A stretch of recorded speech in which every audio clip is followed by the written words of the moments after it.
Horton Hears a Who by Dr. Seuss, read by Mrs. Barry. On the 15th of May, in the jungle of Newell, in the heat of the day, in the cool of the pool, he was splashing, enjoying the jungle's great joys, when Horton the elephant heard a small noise. So Horton stopped splashing. He looked toward the sound. "That's funny," thought Horton. "There's no one around." Then he heard it again, just a very faint yelp, as if some tiny person were calling for help. "I'll help you," said Horton. "But who are you? Where?" He looked and he looked. He could see nothing there but a small speck of dust blowing past through the air. "I say," murmured Horton, "I've never heard tell of a small speck of dust that is able to yell. So you know what I think? Why, I think that there must be someone on top of that small speck of dust.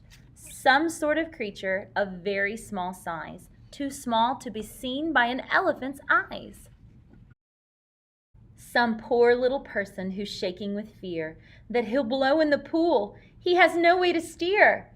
I'll just have to save him, because after all, a person's a person no matter how small." So gently and using the greatest of care, the elephant stretched his great trunk through the air, and he lifted the dust speck and carried it over and placed it down safe on a very soft clover. "Humph!" humped a voice. 'Twas a sour kangaroo, and the young kangaroo in her pouch said "humph" too. "Why, that speck is as small as the head of a pin. A person on that? Why, there never has been."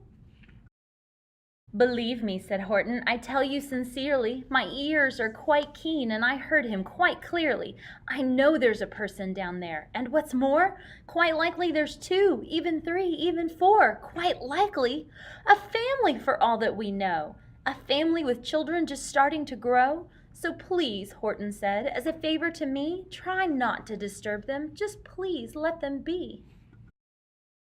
"I think you're a fool," laughed the sour kangaroo, and the young kangaroo in her pouch said, "Me too.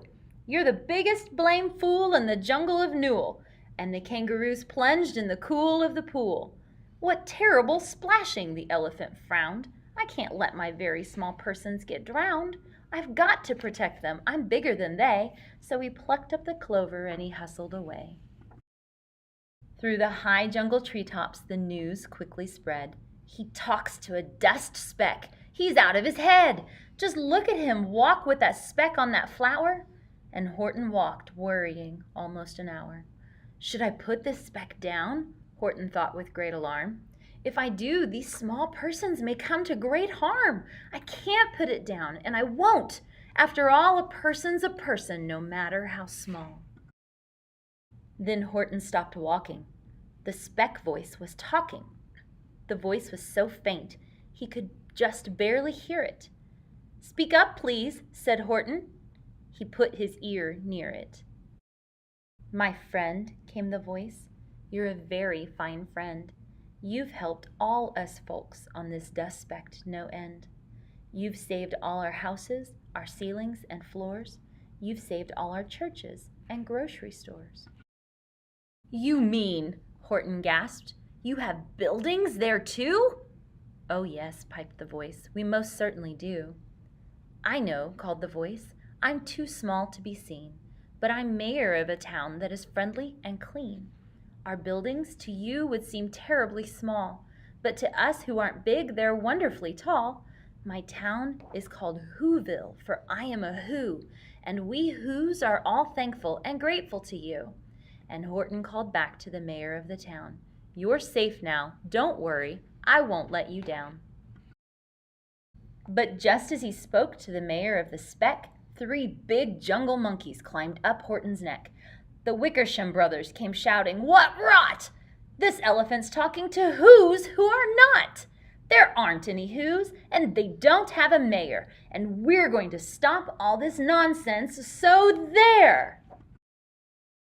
They snatched Horton's clover. They carried it off to a black-bottomed eagle named Vladikoff.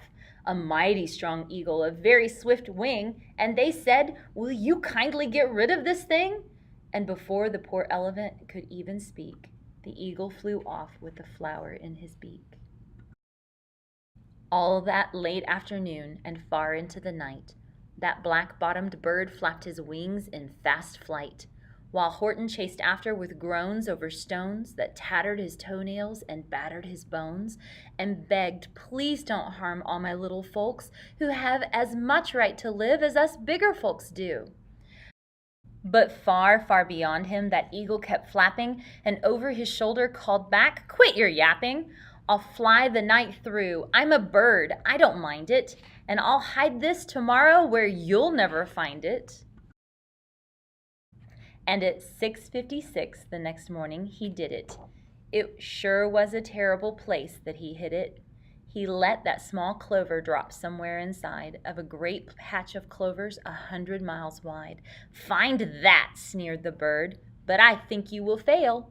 And he left with a flap of his black-bottomed tail. "I'll find it," cried Horton. "I'll find it or bust. I shall find my friends on my small speck of dust." And clover by clover by clover with care, he picked up and searched them and called, "Are you there?"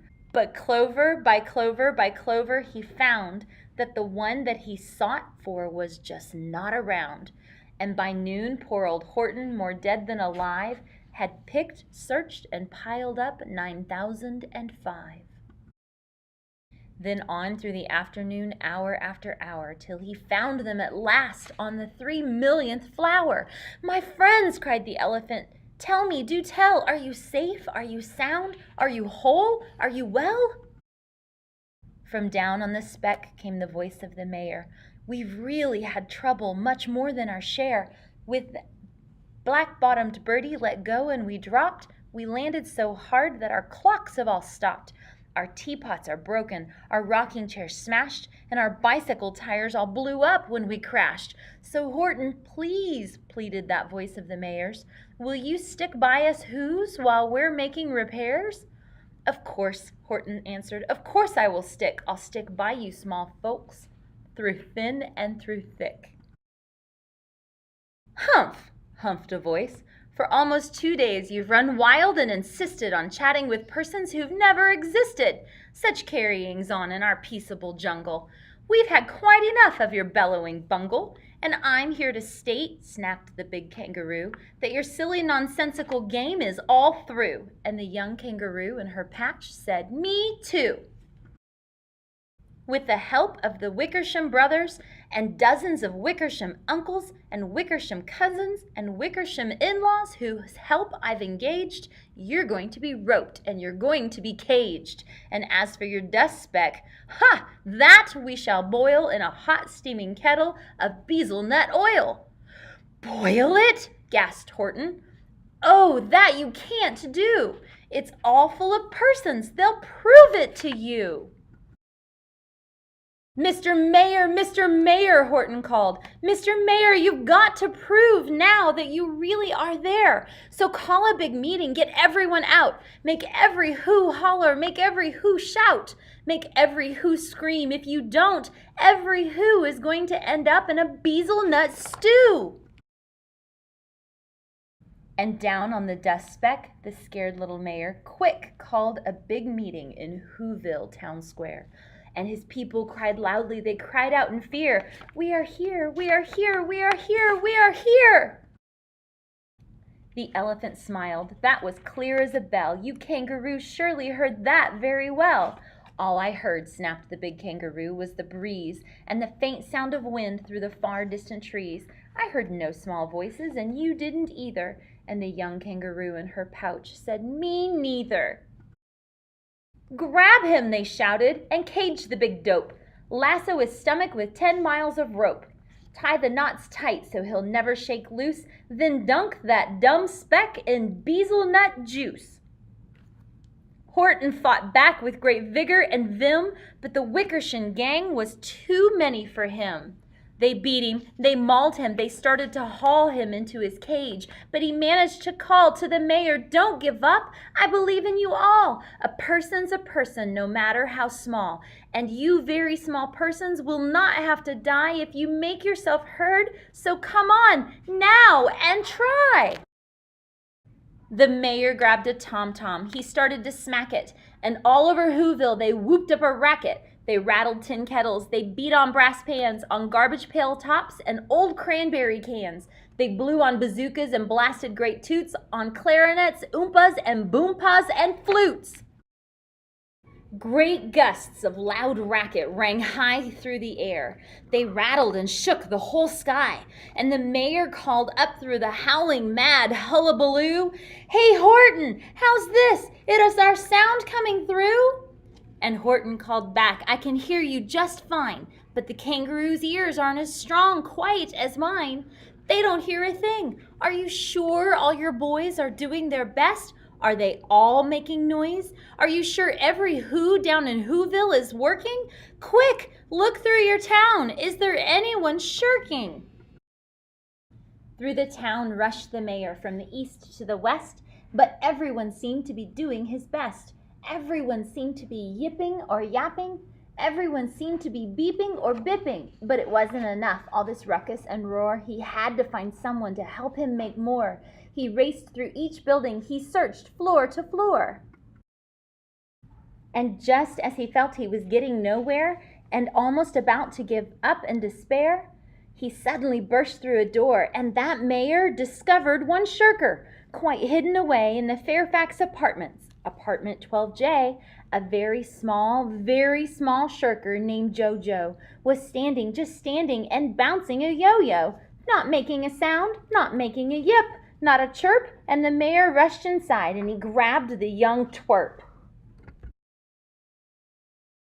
And he climbed with the lad up the Eiffelberg Tower. "This," cried the mayor, "is your town's darkest hour. This time for all who have blood that is red to come to the aid of their country," he said. "We've got to make noises in greater amounts, so open your mouth, lad, for every voice counts." Thus he spoke as he climbed. When they got to the top, the lad cleared his throat and he shouted out, "Yop!" And that yop, that one small extra yop, put it over. Finally, at last, from that speck on that clover, their voices were heard. They rang out clear and clean. And the elephant smiled. "Do you see what I mean? They've proved they are persons, no matter how small, and their whole world was saved by the smallest of all." "How true, yes, how true," said the big kangaroo. "And from now on, you know what I'm planning to do? From now on, I'm going to protect them with you." And the young kangaroo in her pouch said, "Me too. From sun in the summer, from rain when it's fallish, I'm going to protect them, no matter how smallish."